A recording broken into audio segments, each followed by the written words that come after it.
Baankiinis taankiinis keenya waggaa jennu waa malee miti. Hunda waa'ee hiyyummaa haasa'uu hin qabnu jechuudha gisee hunda. Gisee hunda waa'ee beelaa haasa'uu hin qabnu jechuudha gisee hunda. Nama gargaaruu qabnu jechuudha. Amata guutuu hojjettan keessaa waa'ee qonnaa wal yaadachiisaa rabbinis jee waan ta'eef sanumas yaadachiisuudhaaf waan biraa miti. Qonni dalaguma keessan isin injiinaroota warra as jirtan cufti. Hiyyummaan seenaa kan taatu lammii baratte qabannee olii ficeede qofa jechuudha. Lammiin hin baranne ofiis hin jirtu biyyaas hin jirtu.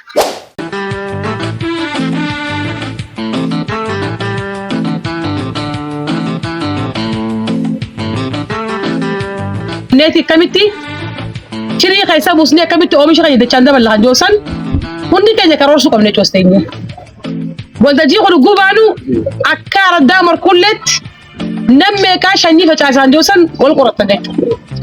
Nammeeqaatu facaafne kan joosan jechuudha. Hiyyummaa seenaa goone jechuudha hiyyummaa. Gisee hunda waa'ee hiyyummaa haasa'uu hin qabnu jechuudha gisee hunda. Gisee hunda waa'ee beelaa haasa'uu hin qabnu jechuudha gisee hunda. Nama gargaaruu qabnu jechuudha. Amata guutuu hojjettan keessaa waa'ee qonnaa wal yaadachiisaa rabbinis jee waan ta'eef sanumas yaadachiisuudhaaf waan biraa miti. Qonni dalaguma keessan isin injiinaroota warra as jirtan cufti. Namni waan beeku garaagarummaa haa qabaatu, humna garaagarummaa qabaatu, ooyiruu garaagarummaa qabaatu, beekumsi keenya garaagarummaa qaba. Waan garaagarummaa jiru kan walitti fiduudhaaf, dhiphisuudhaaf garaagarummaa san. Takka tujaara takka miskiinaa kana'uu garaagarummaa kanas dhiphisuudhaaf. Wal haa gargaaru wanni jennuufis kanaaf. Walaa tokkoon keenya kun akkamitti shanyii bahachaa jira. Akkamitti facaasaa jira. Nama facaas nama hin qabne akkamitti gargaara. Akkamitti keessa dhaqaa jira kai.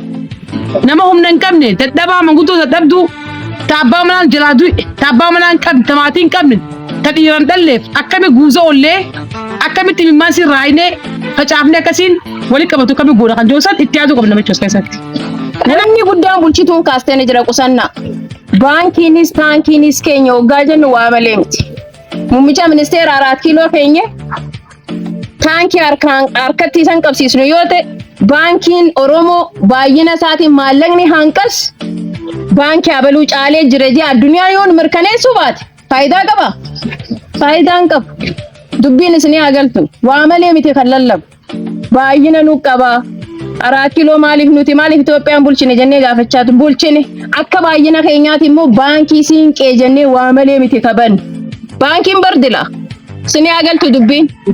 Garuu akka baay'ina keenyaa 50 dhibba soggaa keenyu. Haa uummanni Oromoo kun akka baay'ina isaaniitti baankii guddaas ni qabanii jira.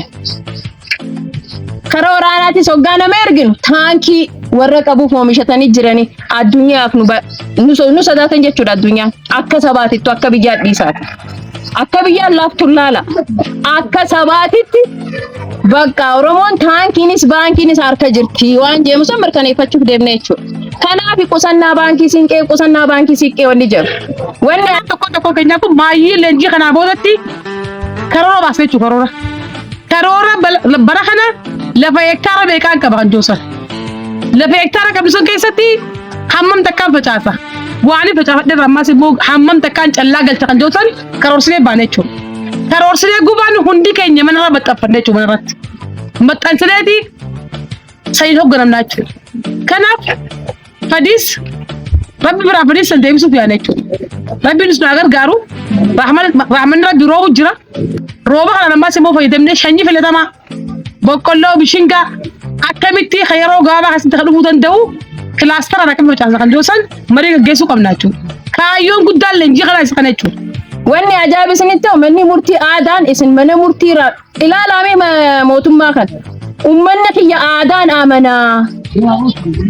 Walii gallaame yoo ol deeme waan san qabates ni kakataa jaarra kakuu aadaadhaan garuu itti dhalate itti guddate waan ta'eef aadaadhaan namni kijiba walirraan kaa'u. Mana murtii aadaa banamuufi qaba jeebar mootummaan kun kan isin ulaa banee mana murtii aadaa ijaarrachaa jirtan akkasumaami.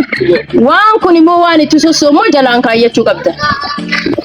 Hiyyummaan seenaa kan taatu lammii baratte qabannee olii ficeede qofa jechuudha. Lammiin hin baranne ofiis hin jirtu biyyaas hin jirtu. Ofitti illee baada biyyatti illee baada maatirratti illee baada jechuudha. Namni barate iddoon dhabu waan ta'eef.